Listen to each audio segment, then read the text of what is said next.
mahalagang batas sa pagpapanatili ng kaayusan, kapayapaan at pagkakaisa sa ating lipunan. Ito ang nagsisabing haligi ng isang maayos na bansa kung saan ang bawat isa ay may tungkulin at karapatang kailangang igalang. Ang pagsunod sa batas ay hindi lamang simpleng pagsunod sa alituntunin. Ito ay isang anyo ng pagiging makabansa at makapilipino. Sa bawat hakbang na sumusunod tayo sa batas, ipinapakita natin ang ating malasakit sa kapwa, sa ating komunidad at higit sa lahat sa ating bayan.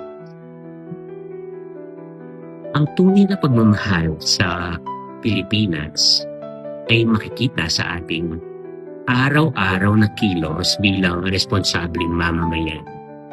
Sa simpleng hindi pagtatapon ng basura kung saan-saan, pagtawid sa tamang tawiran, pagiging tapat sa transaksyon at paggalang sa mga namumuno. Lahat ng ito ay konkretong anyo ng makabayang diwa.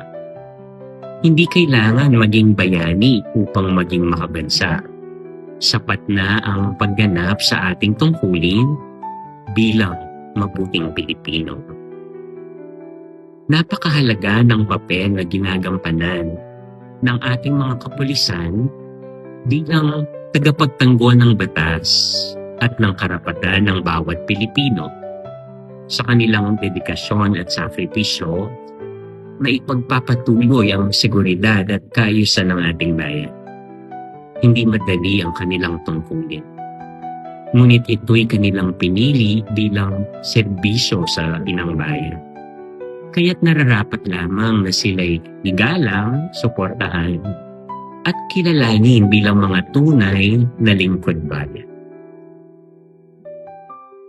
Sa panahon ngayon, higit kailanman, kailangan natin ng pagkakaisa, disiplina at pagmamahal sa ating bansa. Ang pagiging makabansa ay hindi lamang sa salita, kundi higit sa gawa. Pagsunod sa batas, sa ating saligang batas, at pagiging mulat sa ating mga pananagutan bilang Pilipino. Sa ganitong paraan, may tataguyod natin ang isang lipunang makatarungan, mapayapa, at may pagmamalaki ng susunod na henerasyon. Iimbitan ko po kayo ngayon na manalangin. Aming Diyos na makapangyarihan, nagpapasalamat kami sa biyaya sa aming inang bayan, ang Pilipinas. Patuloy ninyo po sanang basbasan ang aming mga puso, lalo na ang aming mga namumuno, upang kami maging tunay na makabansa at makapilipino.